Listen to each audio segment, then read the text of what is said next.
They're all gone now. My mother-in-law's voice sank through the phone, dripping with satisfaction. I got great deals for my friends at the club. You should thank me for handling it all while you were away. I gripped my coffee mug tighter, staring out at the Mediterranean from my hotel balcony in Greece. The research fellowship I'd been awarded was supposed to be my chance to continue my father's marine biology work. Instead, here I was listening to Patricia brag about selling off my inheritance. The boats were just sitting there collecting dust, she continued, clearly enjoying herself. 8 luxury vessels. It was wasteful. At least now they'll be used properly. My name is Olivia Morgan, and at 34, I just learned that my mother-in-law had sold my father's prized collection of boats, vessels he'd spent his life restoring and using for his groundbreaking marine research. Each one was specially equipped with custom research equipment he'd designed himself. Did you get the paperwork sorted?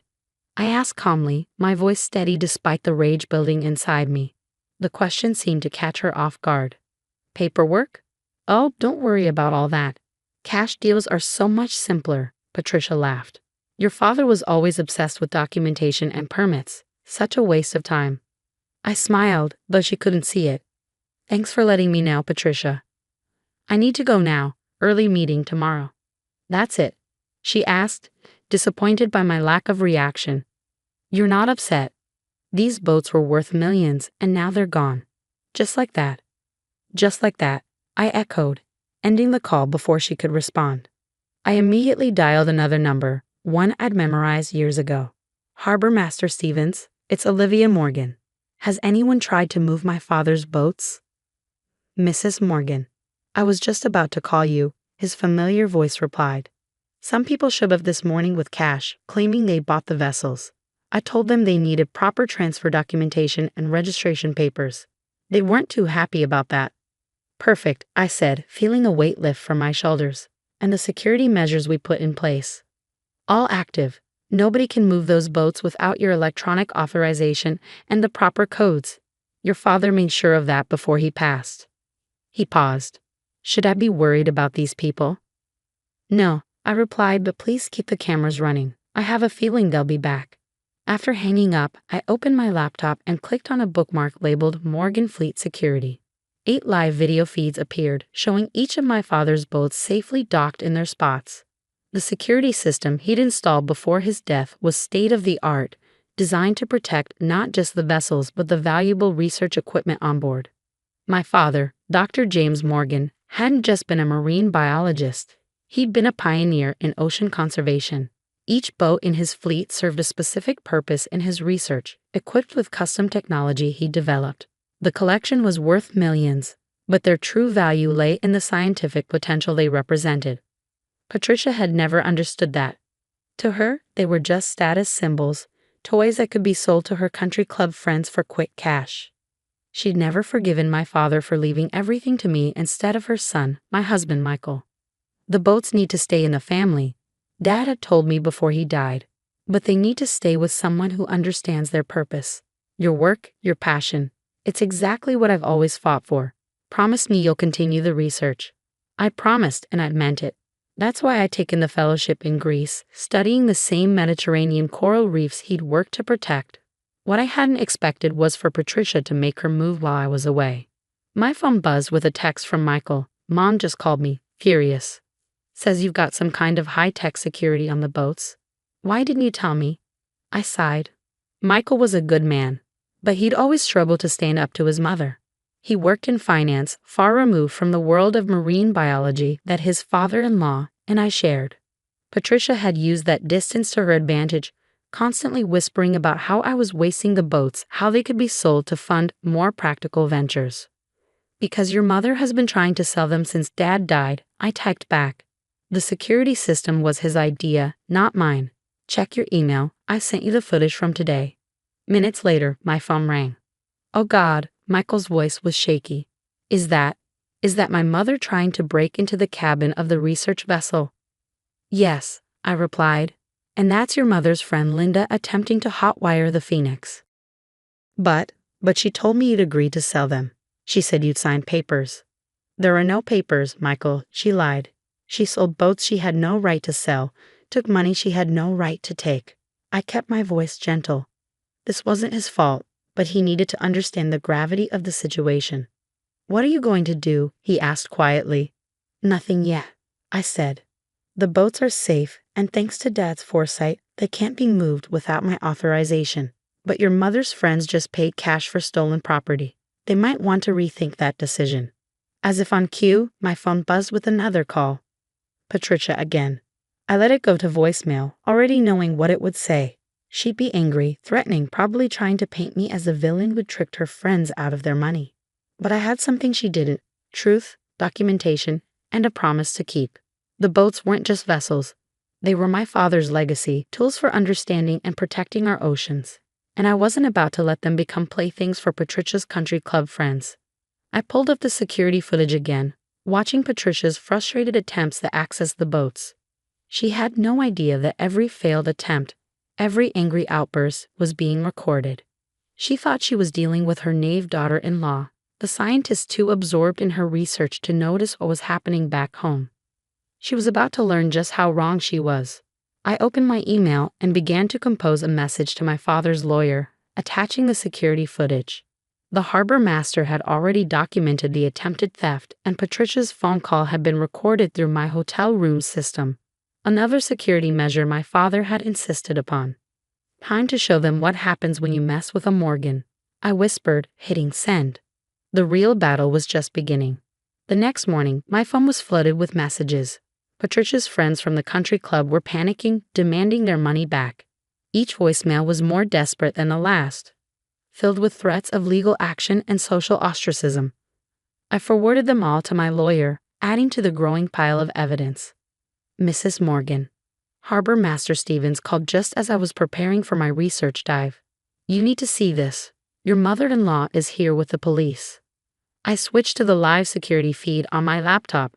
There was Patricia, designer handbag swinging wildly as she gestured at the boats, two uncomfortable-looking officers beside her. Her face was red with fury as she pointed at each vessel in turn.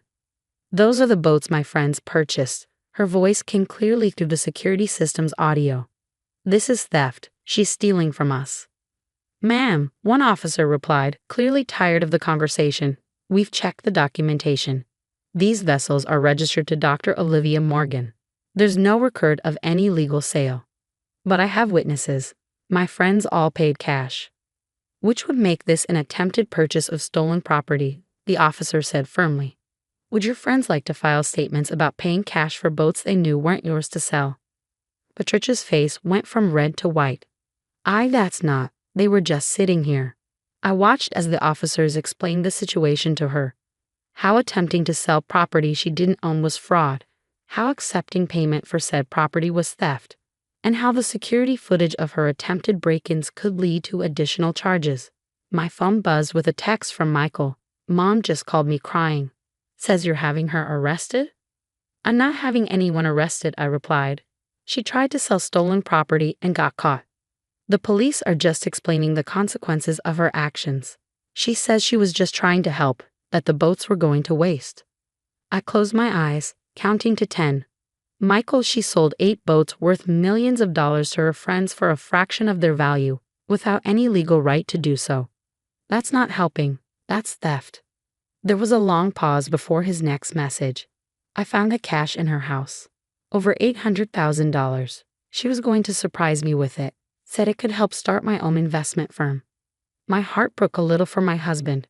Patricia had always known exactly how to manipulate him, dangling his dreams just out of reach, using them to justify her actions. "The boats aren't just assets, Michael. They're research vessels, Dad's life work, our future." "I know," he replied after a moment. "I'm sorry. I should have seen what she was doing." The harbor master's voice interrupted my response. "Mrs. Morgan, your mother-in-law is demanding to speak with you. She's quite insistent." I switched back to the security feed. Patricia was now sitting in the harbor master's office, her perfect makeup streaked with tears. Part of me wanted to ignore her, to let her stew in the consequences of her actions. But I knew this conversation needed to happen. "Put her on," I said. "Olivia." Patricia's voice was sugary sweet, all traces of her earlier smugness gone. "There's been a terrible misunderstanding. I was only trying to help. Those boats just sitting there. all that potential money going to waste. Those boats I cut in are actively used for marine research. They're equipped with millions of dollars worth of custom scientific equipment. They're not toys for your friends to play with. But surely we can work something out. The money. The money you collected from your friends for stolen property? I interrupted. The money you were going to use to manipulate Michael. That money needs to be returned, Patricia. All of it. You're just like your father, she spat, her sweet facade cracking. So self-righteous with your science and your research. Do you know what people say about you? The ice queen who cares more about fish than family. I thought about my father then, how he taught me to swim before I could walk. How he'd shown me that protecting our oceans meant protecting our future. How he'd known Patricia would try something like this and had prepared accordingly. You're right about one thing, I said calmly. I am like my father, which means I'm not going to let you destroy his legacy. I'll tell everyone what you've done, she threatened. How you tricked my friends, embarrassed them. Go ahead, I replied. Tell them how you sold property that wasn't yours. Tell them how you tried to break into the boats when you couldn't access them legally. Tell them how you were going to use their money to bribe your son. I'm sure they'll be very understanding. The security feed showed Patricia's face crumpling as the reality of her situation sank in. Her friends had paid cash, large sums of it, for boats they couldn't access. Boats she had no right to sell. The scandal would destroy her carefully cultivated social status. What do you want? She whispered. I want you to return every penny to your friends. I want you to admit what you tried to do. And I want you to stay away from the boats, permanently. And if I don't, then I'll press charges. The security footage, the recorded phone calls, the attempted break-ins, it's all documented.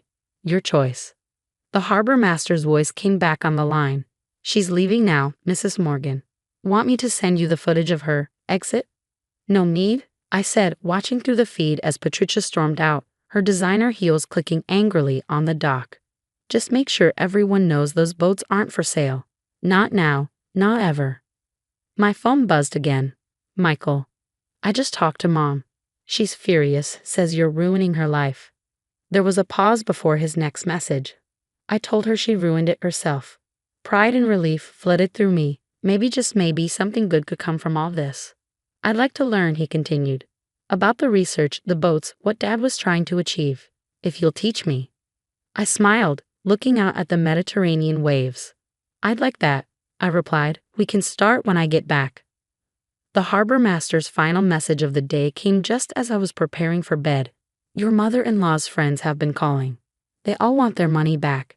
Seems they're not too happy about being involved in attempted theft. I could imagine the chaos unfolding at the country club. Patricia's carefully constructed world crumbling as her friends realized they'd been duped. But that was her problem to solve, not mine. My father had trusted me with his legacy, and I had protected it. Tomorrow I would dive back into my research, continuing the work he'd started. And maybe, just maybe, I'd helped Michael break free from his mother's manipulation in the process. The boats would stay where they belonged, serving science, not status. Just as Dad had intended. 6 months after Patricia's attempted boat heist, I stood on the deck of the Phoenix, watching Michael adjust his diving gear. True to his word, he'd thrown himself into learning about our marine research program, spending every weekend mastering the basics of marine biology and boat operation. Remember, I called out, we're just cataloging the new coral growth today. No fancy maneuvers. He gave me a thumbs up, his excitement visible even through the diving mask. It was a far cry from the corporate banker who'd once dismissed his father-in-law's work as expensive hobby research. The scandal at the country club had played out exactly as expected. Patricia's friends had demanded their money back, threatening legal action when they realized they'd been tricked into attempting to purchase stolen property. The social fallout had been swift and merciless. Mrs. Morgan. Harbor Master Stevens approached, clipboard in hand. The new security upgrades are complete on all 8 vessels, and you'll be pleased to know that Mrs. Wallace hasn't attempted to access the marina since the restraining order. Patricia had made one final desperate attempt to reclaim the boats 3 months ago, showing up drunk at midnight with a set of copied keys. The security cameras caught everything, and this time, her actions had consequences. How's the equipment calibration coming along? I asked, checking the research monitors we'd installed last week. Perfect, he replied. Your father would be proud to see how you've expanded his work. The marine conservation community can't stop talking about your recent findings." He was right. The specialized equipment on these boats had helped us document unprecedented changes in Mediterranean coral populations. We just received another research grant, larger than anything my father had dreamed of. My phone buzzed. A message from Linda, one of Patricia's former friends. "Olivia, I wanted to apologize again for my part in the boat situation.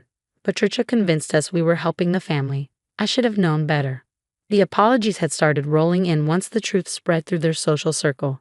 Many of Patricia's friends had discovered they weren't the only ones she manipulated over the years. "Ready?" Michael called, adjusting his oxygen tank. "Almost," I replied, double-checking his equipment. This would be his first official research dive, helping document the coral restoration project we'd started 3 months ago. As we prepared to descend, I thought about how much had changed. Patricia had been forced to move to Arizona after the scandal, her social standing in shambles. She still sent occasional emails, alternating between anger and attempts at reconciliation, but Michael had finally learned to set boundaries.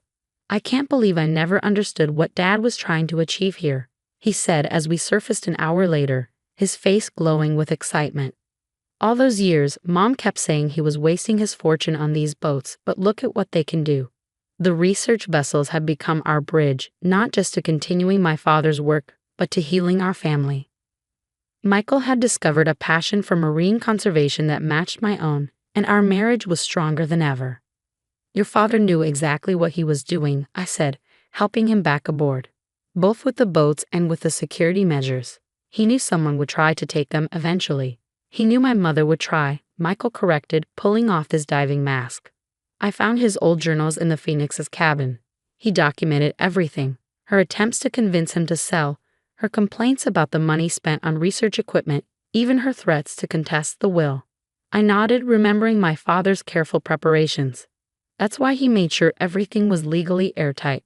He knew the boats needed to be protected, not just from theft, but from people who couldn't see their true value. The harbor master approached with fresh towels and hot coffee. "The afternoon's data looks excellent," he reported. "The new coral beds are showing significant growth. Dr. Morgan would have loved to see this." Looking out over the fleet, 8 vessels dedicated to understanding and protecting our oceans, I felt my father's presence stronger than ever. Patricia had seen only the monetary value, the status symbols she could sell to her friends. She'd never understood that these boats were never meant to be sold. They were meant to make a difference. "Next week, we'll start training the new research team," I told Michael as we packed up our gear. "Dad always wanted these boats to support a whole community of marine scientists. Now they finally will." He smiled, looking more like his true self than he had in years. "Mom called again yesterday," he said quietly. "Wanted to know if we'd reconsider letting her friends lease the boats for their summer vacations. Said it would help restore her reputation." "And what did you tell her?" "I told her that some things aren't for sale, that Dad's legacy deserves better than that." He paused, watching the sunset reflect off the water. "That I'm finally becoming the person he always hoped I'd be." I squeezed his hand, feeling grateful for how things had turned out. Patricia's attempt to steal our boats had backfired spectacularly, but it had given us something unexpected: a stronger family, a clearer purpose, and a deeper appreciation for my father's wisdom. As we headed home that evening, the 8 boats bobbed gently in their slips, their security systems quietly standing guard. They weren't just vessels anymore. They were proof that sometimes protecting what matters means standing your ground, even against family, especially against family. Dad had known that all along. Now we did too. "I used your college fund for my dream house." Amanda's voice dripped with satisfaction through my phone speaker. "You're never going back to finish your degree anyway. Time to grow up and face reality." I gripped my kitchen counter, feeling the cool marble under my fingers as I processed her words. The $800,000 education fund my grandparents had left me, gone. Or so she thought. "Interesting," I replied, my voice steady. "And how exactly did you manage that?" "My name is Sophie Parker, and at 32, I'd spent the last decade working as an accountant while slowly building my way toward my dream of finishing my medical degree." What my sister-in-law, Amanda, didn't know was that I'd been expecting this move ever since she married my brother James 3 months ago. "Oh, it was easy," she laughed, clearly disappointed by my calm reaction. James still had access to the account from when your grandparents first set it up. All I needed was his signature. The house is gorgeous, by the way. Much better use of the money than some silly dream of becoming a doctor. I could picture her smug expression, probably admiring her reflection in one of her oversized designer mirrors. Amanda had swept into our lives like a hurricane 6 months ago, convincing my brother she was his soulmate after just 2 weeks of dating. I'd seen right through her act, but James was too enchanted to listen. "Well, thanks for letting me know," I said, opening my laptop. "I hope you enjoy the house." "That's it?" Amanda's voice rose with frustration. "No crying. No begging. Come on, Sophie, where's the drama?" I ended the call without responding and pulled up my email. There it was, the confirmation I'd been waiting for from my attorney.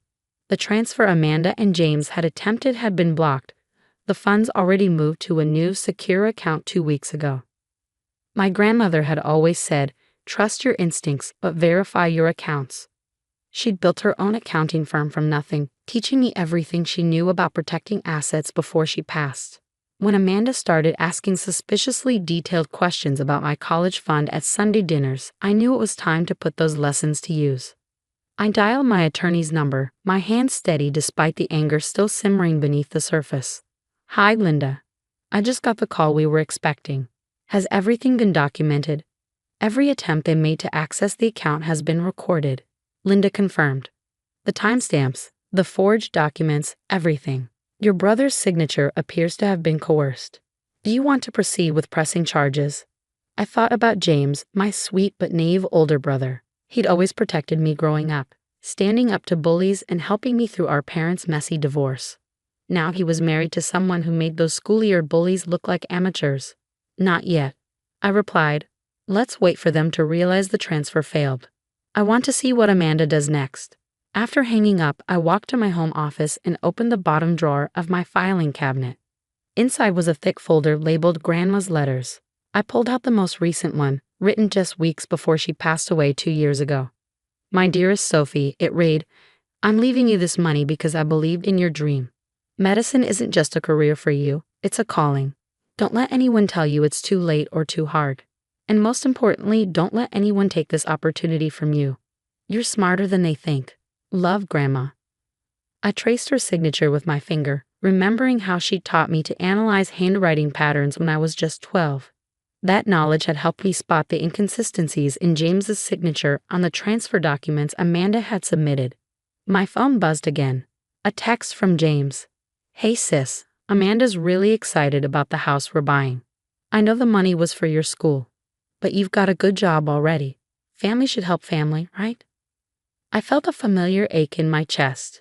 James had always been terrible with money, jumping from one get-rich-quick scheme to another. Amanda had clearly figured that out within days of meeting him. Another text came through. "The realtor needs the money by Friday. You're not mad, are you?" I started typing a response, then deleted it. Let them figure out on their own that their plan had failed. Sometimes silence was the best reply. My computer pinged with an email notification. The medical school admissions office confirming my interview for next week. I'd already been quietly completing prerequisites at night while working full-time. The money from my grandparents wasn't just sitting in an account. It was an investment in my future, one I've been carefully planning for years. I opened my blinds, looking out at the city skyline as the sun set. Amanda thought she had won, that she'd crushed my dreams with a few forged signatures and a smug phone call. She had no idea that she just walked into a trap of her own making. My grandmother's words echoed in my head. Sometimes the best revenge is letting people think they've beaten you, right up until the moment they realize they've beaten themselves. Friday was only 3 days away. I wondered what excuse Amanda would give the realtor when the money didn't appear in her account. More importantly, I wondered how she would explain to James why she tried to steal from his sister. I picked up my phone and texted Linda, "Send me everything you've documented. I want to be ready when this all falls apart." Then I turned back to my medical school application, a small smile playing at my lips. Amanda thought she was destroying my dream. Instead, she was about to learn a valuable lesson about underestimating the quiet ones in the family. Friday morning arrived with a storm of text messages from Amanda. "The bank says the transfer failed. What did you do? You think you're so clever, don't you? James is devastated. How could you do this to your own brother? I sipped my coffee, reviewing the documented evidence Linda had sent over. Everything was there. Amanda's multiple attempts to access the account, the forged signatures, even recordings of her calls to the bank where she tried to impersonate me. My phone rang. James. Sophie, we need to talk. His voice was tight with anxiety. Amanda says there's some kind of problem with the transfer. There is, I replied calmly. Would you like to know what really happened, or do you want to keep pretending your wife didn't just try to steal my education fund? Silence on the other end. Then it wasn't stealing. I signed the papers. We're family. Did you actually sign them, James? Or did Amanda forge your signature after showing you different documents? More silence. I could almost hear the pieces clicking into place in his mind. Come over, he said finally. Please, I need to understand what's going on. An hour later, I sat in a living room, my laptop open to display the evidence. Amanda paced behind the couch, her designer heels clicking against the hardwood floors she'd insisted they install last month. As you can see, I explained, pulling up the forged documents, these signatures don't match your usual handwriting, James. The bank's fraud department spotted it immediately. You had no right to move that money. Amanda burst out. It was just sitting there while you play pretend about medical school. We needed it. Needed it? I raised an eyebrow. For what? A 5-bedroom house you can't afford? More designer clothes? Or was it to cover the gambling debts you've been hiding from James? Her face went pale. James turned to stare at her. What gambling debts? I pulled up another document, a credit report Linda had obtained during our investigation. Your wife has been busy, James. 3 maxed out credit cards, 2 personal loans, and regular withdrawals at the Golden Palace Casino. Did you wonder why she was so interested in accessing my college fund? Amanda's composure cracked. You had no right to look into my finances. Actually, I had every right. You tried to steal my money. Did you really think I wouldn't protect myself? That I wouldn't notice when you started asking questions about my account details? James sat heavily on the couch, his face ashen. Amanda, is this true? The gambling. It's not what you think, she stammered. I had a system. I was going to win it all back. The house was going to fix everything. We could have remortgaged it when we needed to. I watched my brother's world crumble around him. Part of me wanted to comfort him, but he needed to see the truth for himself. How much? He asked quietly. What? How much do you owe? Amanda's silence was damning. Over $200,000, I answered for her. And that's just what we've been able to trace. James put his head in his hands. I could see his shoulders shaking. Get out, he whispered. Baby, please, Amanda started. Get out. James roared, standing up. You tried to steal from my sister. You forged my signature. You've been gambling away our savings. Get out. Amanda grabbed her purse, mascara running down her face. Fine, but don't think this is over. I'll find a way to fix this. The door slammed behind her. James collapsed back onto the couch. I'm so sorry, Sophie, he whispered. I should have listened when you said something felt off about her. I wanted to believe someone could love me that much that quickly. I moved to sit beside him, pulling out an envelope from my bag. Here, I said softly. You'll need this.